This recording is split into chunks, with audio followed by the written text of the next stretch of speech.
All right, let's talk about something that gets to the very heart of great storytelling.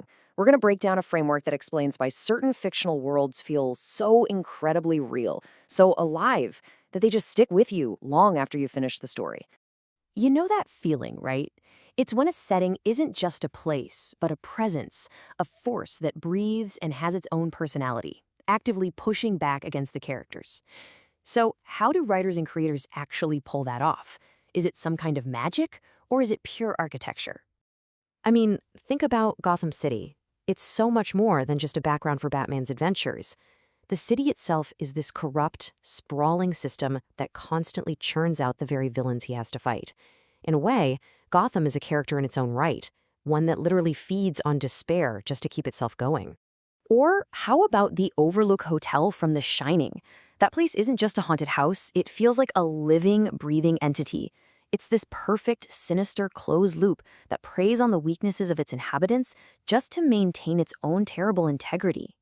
Well, that feeling of a living world, it's no accident. It's actually the result of a really powerful design philosophy, a way of building stories where every single piece is intentionally and deeply interconnected. So, let's get into the theory behind this. It's called the Ouroboros narrative architecture. And yeah, you guessed it, it's named after that ancient symbol of a serpent eating its own tail. And honestly, it's the perfect metaphor for how these incredible stories really work. At its core, this whole idea is that the most powerful stories aren't just a straight line. They're closed loops, where every single output becomes a new input. The seeds of the story's ending are planted right there at the beginning. The snake is always consuming its own tail, only to be reborn. And this big idea really boils down to three simple but super powerful principles. First, the story has to be a closed system.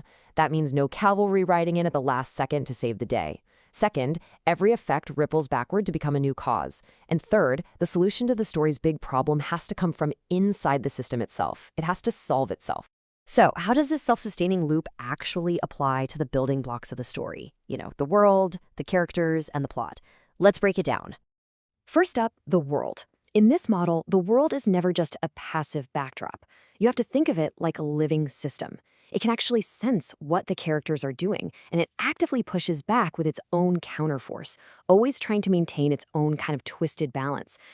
And this right here, this sets up the absolute core engine of conflict. On one side, you've got the protagonist, that individual who is driven to change things. And on the other side, you have the system, the institution, the law, the established order, and its only goal is to resist that change and keep everything stable. Okay, so what about the plot? In an Ouroboros story, the plot is definitely not a straight line from point A to point B.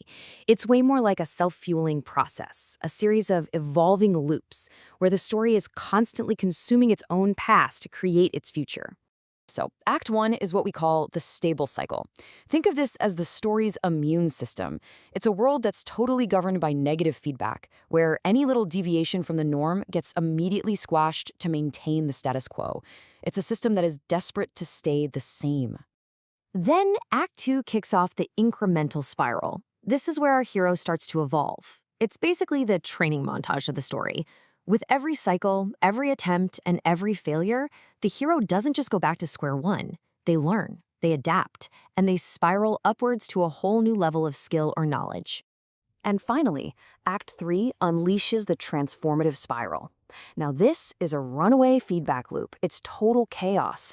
The system gets pushed so far from its balance point that the old rules just completely break down. And this forces a radical revolution, a total paradigm shift, where both the hero and the world have to be completely reborn. So what is it that powers this whole engine? What's the fuel for these cycles of stability and growth and chaos? Well, it all comes down to one single, incredibly potent idea. Paradox. In this framework, conflict is paradox. A story without a central contradiction is it's just a sequence of events. It's inert.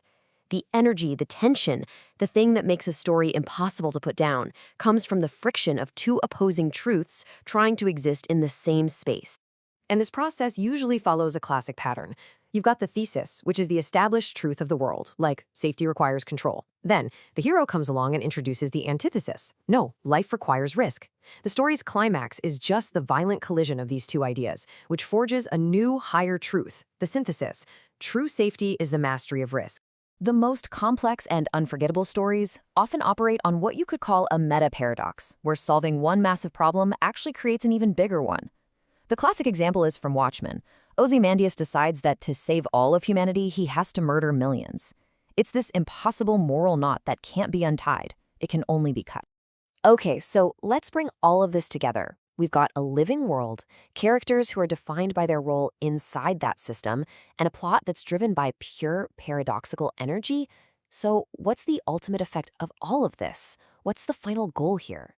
Well, it's something this framework calls the radiant chomp.